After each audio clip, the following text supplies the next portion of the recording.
ৰক্ষা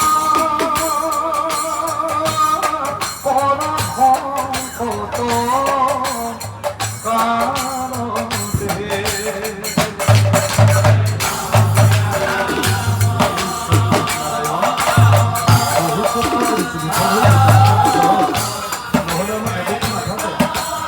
সংকট কাৰণতে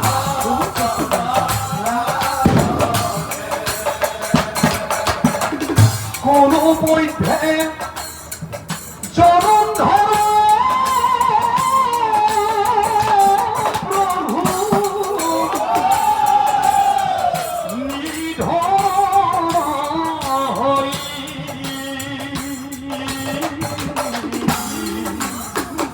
জীবনে তাৰ উপায় কৰা বেদ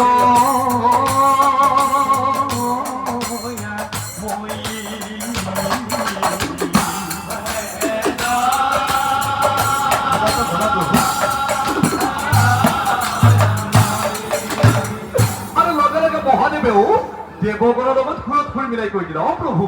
অ কিবা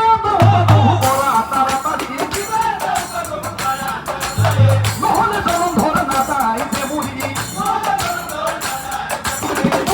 প্ৰভু আমি ইয়ালৈ আহিলো প্ৰভু বিচাৰৰ নহলে কি হব অ উপায় নাপায় প্ৰভু আমি অ হৰ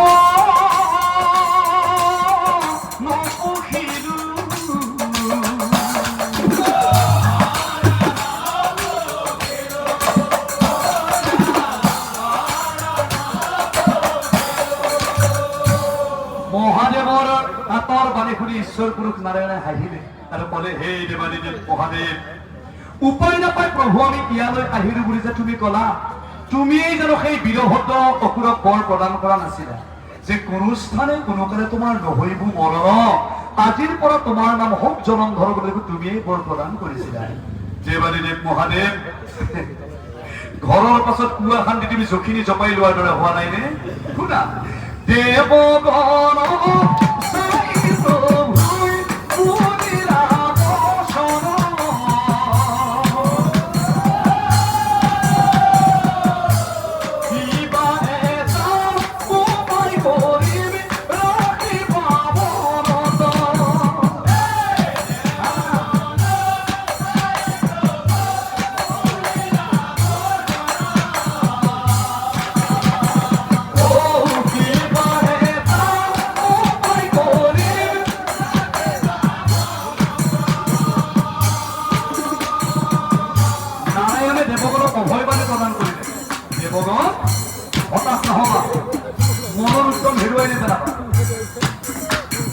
সমস্যা যেতিয়া আহিব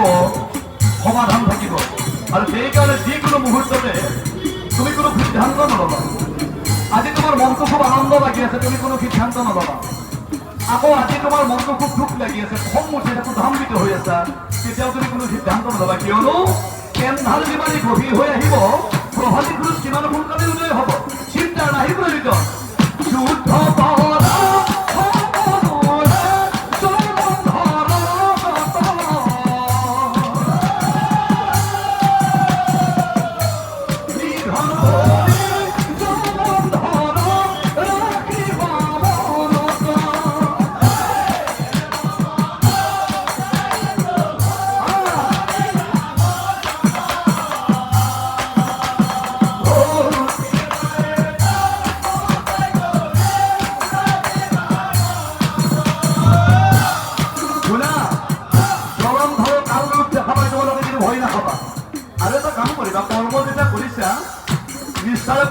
যুদ্ধ কৰি গৈ থকা আৰু এই ৰছীত ধৰি বন্দী দিয়া নহয় কিবা যিটো কৰ্ম কৰিছে একান্ত মানে কৰি গৈ থকা তোমালোকৰ কিন্তু বিজয় অনিবাৰ্য